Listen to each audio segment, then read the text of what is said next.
بسم اللہ الرحمن الرحیم۔ السلام علیکم۔ سبکتگین غزنی پہنچ کر امیر البتگین کی خدمت میں حاضر ہوا۔ سبکتگین کے چہرے پر اب بھی گہری اداسی چھائی ہوئی تھی۔ البتگین اس کی اس کیفیت کو محسوس کیے بغیر نہ رہ سکا۔ خیر تو ہے سبکتگین؟ امیر نے مضطرب لہجے میں پوچھا۔ سید امیر علی شاہ سے ملاقات ہوئی؟ تم نے میرا سلام عرض کیا تھا؟ سبکتگین کچھ دیر تک خاموش بیٹھا رہا۔ اس کے سینے میں یادوں کا غبار اٹھ رہا تھا۔ پھر یہ غبار آنکھوں سے برسنے لگا۔ آقا، سبکتگین کے ہونٹ کانپے۔ سید اب اس دنیا میں موجود نہیں۔ وہ میرے پہنچنے سے پہلے ہی اس مجلس فانی سے اٹھ کر جا چکے تھے۔ یہ کہہ کر سبکتگین نے اپنے آقا کو تمام واقعات کی تفصیل سنا دی۔ دنیا میں جو کچھ ہے وہ اپنے اللہ کی طرف لوٹ کر جانے والا ہے۔ سید امیر علی شاہ کے انتقال کی خبر سن کر امیر البتگین کی زبان سے بے اختیار یہ الفاظ ادا ہوئے۔ بے شک وہ ایک مرد قلندر تھے، اور قلندر کو ایسا ہی ہونا چاہیے، ورنہ قلندر ہی کیا۔ اللہ ان کی مغفرت کرے اور ہمیں معارکہ خیر و شر میں ثابت قدم رہنے کی توفیق عطا فرمائے۔ اپنے آقا کے تسلی آمیز کلمات سن کر سبکتگین زار و قدار رونے لگے۔ صبر کرو فرزند، صبر کرو۔ امیر البتگین نے آگے بڑھ کر اسے گلے لگا لیا۔ پھر بھی تم خوش نصیب ہو کہ تمہیں چند لمحوں کے لیے سید کی قربت نصیب ہو گئی۔ تم مزید وقت نہ ملنے پر اپنی آرزوؤں کو ماتم نہ کرو، اور ان چند لمحوں کی قیمت کا اندازہ لگاؤ۔ یہ چند لمحے ان کئی صدیوں پر بھاری ہیں جن میں انسان کو کسی بزرگ کی حضورگی حاصل نہیں ہوتی، مگر تم تو سید کے بہت قریب تھے، اور تمہیں اس لمحاتی قربت سے ہمیشہ سرشار رہنا چاہیے۔ سبکتگین نے ایک بار غم آلود آنکھوں سے اپنے آقا کی طرف دیکھا، اور پھر البتگین کے سینے میں سر چھپا کر رونے لگا۔ سبکتگین ہر نماز کے بعد سید امیر علی شاہ کی مغفرت کے لیے دعائیں مانگا کرتا۔ پھر ایک دن ایسا واقعہ رونما ہوا کہ جس نے سبکتگین پر وحشت طاری کر دی۔ ملازمہ نے اسے اطلاع دی کہ محمود کے چیچک نکل آئی ہے۔ سبکتگین نے دھڑکتے ہوئے دل کے ساتھ اس خبر کو سنا اور بیٹے کی تیمارداری میں مشغول ہو گیا۔ محمود تیز بخار میں تھا اور کئی دن سے بے ہوش تھا۔ غزنی کے بہترین طبیب اس کا علاج کر رہے تھے۔ سبکتگین بیٹے کے سرہانے بیٹھا ہوا تھا کہ یک اسے اپنا ایک خواب یاد آیا۔ یہ وہی خواب تھا کہ جس میں سید امیر علی شاہ نے کہا تھا کہ وہ دنیا سے جا رہے ہیں، اور سید نے یہ بھی ہدایت کی تھی کہ وہ اپنے بیٹے کا بہت خیال رکھے۔ سبکتگین اس خواب کے یاد آتے ہی گھبرا کر کھڑا ہو گیا اور بڑی بے چینی کے ساتھ کمرے میں ٹہلنے لگا۔ ایک بار پھر اس کے ذہن میں برق سی لہرائی۔ اب اسے سید کی ایک اور بات یاد آ رہی تھی۔ امیر علی شاہ نے اس کی گریہ وزاری سن کر کہا تھا، اگر بے قراریاں زیادہ بڑھ جائیں تو نظام شاہ کے پاس چلے جانا۔ نظام شاہ کے نام پر سبکتگین چونک اٹھا۔ پھر اس نے بہت عجلت میں اپنی بیوی اور خدمت گاروں کو محمود کی تیمارداری کے سلسلے میں ہدایت دی، اور گھوڑے پر بیٹھ کر اس مسجد کی طرف روانہ ہو گیا جو غزنی کے مضافاتی علاقے میں آباد تھی۔ سبکتگین وہاں پہنچا تو ظہر کی نماز ہو چکی تھی۔ اس نے مسجد کے امام سے نظام شاہ کے بارے میں دریافت کیا۔ وہ ایک دنیا دار انسان تھا۔ اس نے غزنی کے سپہ سالار کو اپنے روبرو پایا تو گھبرا سا گیا، اور بڑے خوش آمدانہ انداز میں سبکتگین سے تشریف رکھنے کے لیے کہا۔ امام صاحب، میں بیٹھوں گا نہیں۔ سبکتگین ادب و احترام کے لہجے میں بولا، یہ نظام شاہ کون ہے اور ان سے کہاں ملاقات ہو سکتی ہے؟ حضور، اس کے لہجے میں وہی دنیا داری تھی۔ وہ ایک پاگل سا نوجوان ہے جو مسجد کے کسی گوشے میں پڑا رہتا ہے۔ نوجوان؟ سبکتگین کی آنکھوں سے حیرت کا گہرا رنگ جھلک رہا تھا۔ جی ہاں، نوجوان، اور وہ بھی ایک ناکارہ نوجوان۔ اس نے نظام شاہ کا مذاق اڑاتے ہوئے کہا۔ ناکارہ؟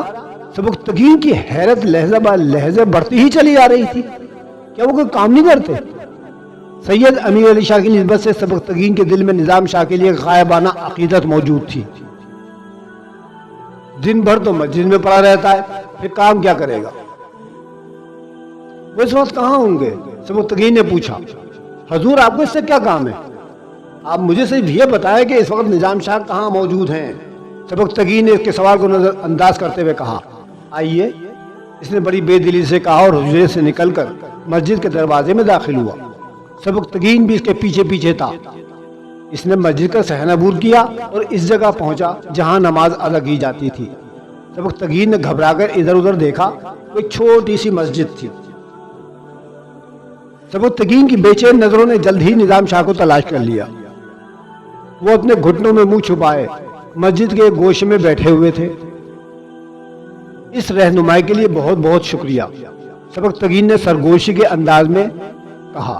بس آپ تشریف رکھیں، میں نظام شاہ سے تنہائی میں کچھ بات کرنا چاہتا ہوں۔ اس کے چہرے پر ناگواری کا ہلکا سا رنگ ابھرا اور وہ زیر لب کچھ کہتا ہوا اپنے حجرے کی طرف چلا گیا۔ امام کے جاتے ہی سبکتگین دبے قدموں سے آگے بڑھا اور نظام شاہ کے قریب پہنچ کر ٹھہر گیا۔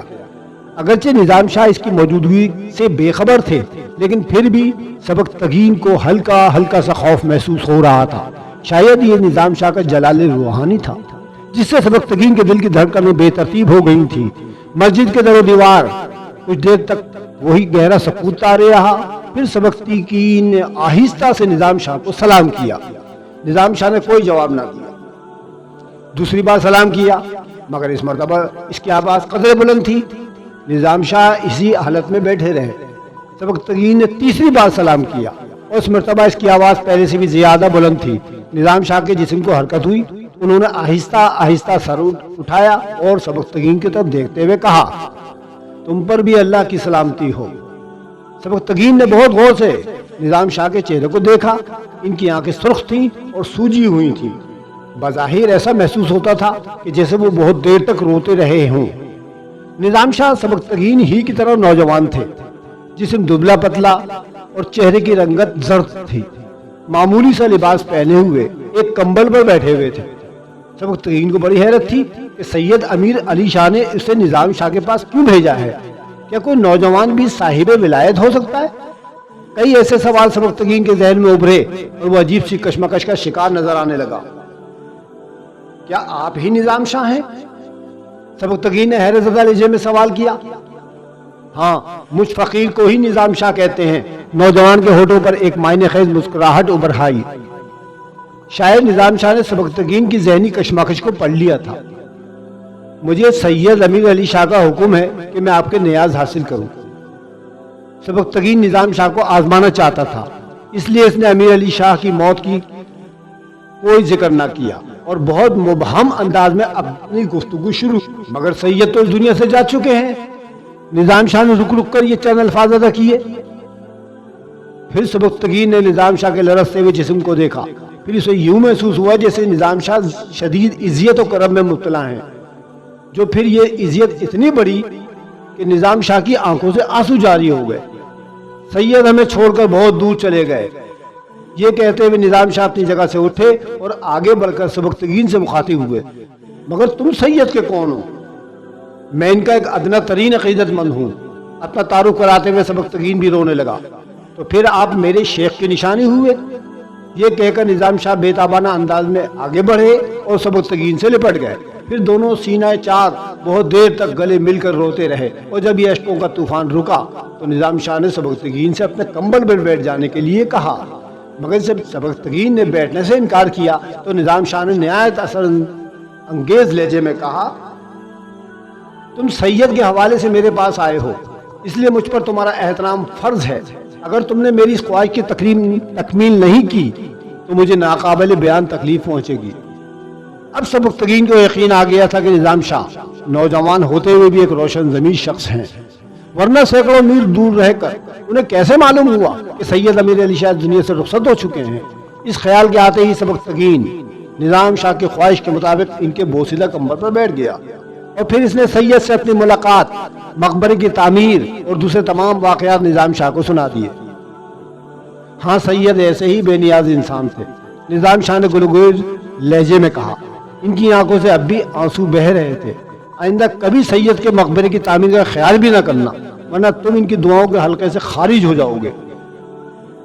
سید سے آپ کا کیا رشتہ ہے؟ سبکتگین نے نظام شاہ سے ڈرتے ڈرتے پوچھا۔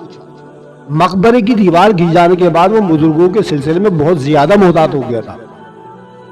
میں ان کا غلام ہوں، بہت حقیر سا خدمتگار۔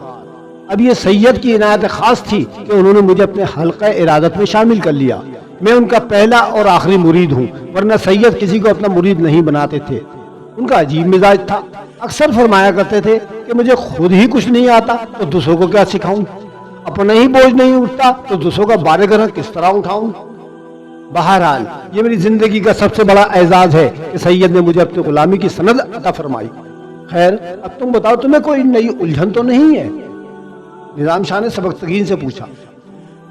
میرا بچہ محمود چیچک کے مرض میں مبتلا ہے اور بخار کی شدت کے سبب کئی دن سے بے ہوش پڑا ہے۔ بیٹے کی بیماری کا ذکر کرتے ہوئے سبکتگین کے چہرے سے گہری پریشانی جھلکنے لگی تھی، اور بچے کی اس پریشانی نے مجھے آپ کی طرف متوجہ کیا ہے۔ اس کے علاوہ سید نے خواب میں یہ بھی فرما دیا تھا کہ میں اس بچے کا بہت خیال رکھوں۔ یہ کیسا اشارہ ہے؟ میں آپ سے اس کی وضاحت بھی چاہتا ہوں۔ سبکتگین کی گفتگو سن کر نظام شاہ نے آنکھیں بند کر لیں۔ ان کی کشادہ پیشانی پر کئی لکیریں نمایاں ہو گئی تھیں اور چہرے پر مختلف رنگ ابھر کر ڈوب رہے تھے۔ پھر انہوں نے آنکھیں کھولی اور سبکتگین کی طرف بہت غور سے دیکھتے ہوئے کہا، سید نے ٹھیک ہی فرمایا تھا، تمہارا بچہ کوئی عام بچہ نہیں ہے، تمہیں اس کا بہت خیال رکھنا ہوگا۔ فی الحال اس کی بیماری دور ہو جائے گی، اللہ اسے صحت دے گا اور دشمنوں کے شر سے محفوظ رکھے گا۔ بس اب تم جاؤ، تمہیں یہاں آنے کی کوئی ضرورت نہیں، تمہارے ذمے بہت سے ضروری کام ہیں، اور میری اس ملاقات کا ذکر کسی سے نہ کرنا۔ جو لوگ رازوں کو نہیں چھپا سکتے انہیں ایک دن ضرور رسوا ہونا پڑتا ہے۔ سبکتگین نے جاتے جاتے نظام شاہ کے سامنے اپنی دلی خواہش کا اظہار کرتے ہوئے کہا، شیخ یہ میری زندگی کی بڑی سعادت ہوگی اگر آپ مجھے اپنی خدمت کا کوئی موقع عنایت کر دیں۔ اس طرح میری بے قراری کو سکون حاصل ہو جائے گا، اور میں یہ کہہ کر اپنے دل کو مطمئن کر لوں گا کہ یہ سید کی نہ صحیح تو ان کے خلیفہ کی خدمت کر رہا ہوں۔ اپنی اس خواہش کا اظہار کرنے سے پہلے سبکتگین نے دل میں سوچا تھا کہ وہ نظام شاہ کے کھانے پینے اور رہائش کا مناسب انتظام کر دے گا۔ تو کیا تم سید کی طرح میرا مقبرہ بھی تعمیر کرنا چاہتے ہو؟ نظام شاہ یک غضبناک نظر آنے لگے۔ نوجوان تم نے مجھے بہت مایوس کیا، سید کی اتنی بڑی تنبیہ کے بعد بھی تم نے اپنی اصلاح نہیں کی، اور ہم فقیروں کی بستی میں دولت و اقتدار کا مظاہرہ کرنے چلے آئے۔ یہ کہتے کہتے نظام شاہ کا زرد چہرہ غصے کی آگ سے جل اٹھا تھا۔ خدا کے لیے میری نظروں سے دور ہو جاؤ، آئندہ کبھی یہاں نہ آنا، تم تو مجھے کسی فتنے میں مبتلا کر دو گے۔ نہیں شیخ، نظام شاہ کو اس حالت میں دیکھ کر سبکتگین لرزنے لگا۔ سید امیر علی شاہ کی نسبت کی قسم، میرا یہ مطلب ہرگز نہیں تھا۔ ہم عمرہ پر بھی یہ فرض عائد ہوتا ہے کہ جو لوگ چپ چاپ مذہب اسلام کی خدمت کر رہے ہیں ان کی ضرورت کا خیال رکھیں۔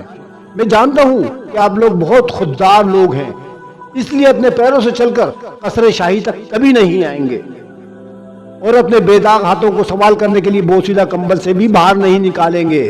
پھر یہی ایک صورت باقی رہ جاتی ہے کہ خود عمرہ اپنے محلوں سے نکل کر آپ کے بے دروازہ مکانوں تک پہنچے۔ میں بھی یہی چاہتا ہوں کہ آپ فکر معاش سے آزاد ہو کر یکسوئی کے ساتھ بندگان خدا کی خدمت کر سکیں۔ اللہ بہتر جانتا ہے کہ دولت و اقتدار کے مظاہرے کی بات میرے ذہن کے کسی بعید ترین گوشے میں بھی موجود نہیں۔ سبکتگین کا دل صاف تھا، اس لیے نظام شاہ کے غصے کی آگ آہستہ آہستہ سرد ہونے لگی۔ تمہاری اس محبت کا بہت بہت شکریہ نوجوان، خدا تمہیں جزائے خیر دے، مگر میں سید کی تعلیم کا کیا کروں کہ اس نے تو میرے دونوں ہاتھ ہی کاٹ دیے ہیں۔ اگر کبھی غلطی سے ان ہاتھوں کو کسی غیر کی طرف بڑھا دوں تو اسی لمحے ہلاک ہو جاؤں گا۔ میں جانتا ہوں شیخ، میں جانتا ہوں، سبکتگین نہایت مضطرب لہجے میں بول رہا تھا، مگر آپ کیا مجھ سے ناراض تو نہیں ہے؟ نہیں۔ نظام شاہ کے ہونٹوں کی وہ دل آویز مسکراہٹ دوبارہ لوٹ آئی تھی۔ اب اگر تم چاہو تو کبھی کبھی میرے پاس آ سکتے ہو۔ خدا حافظ۔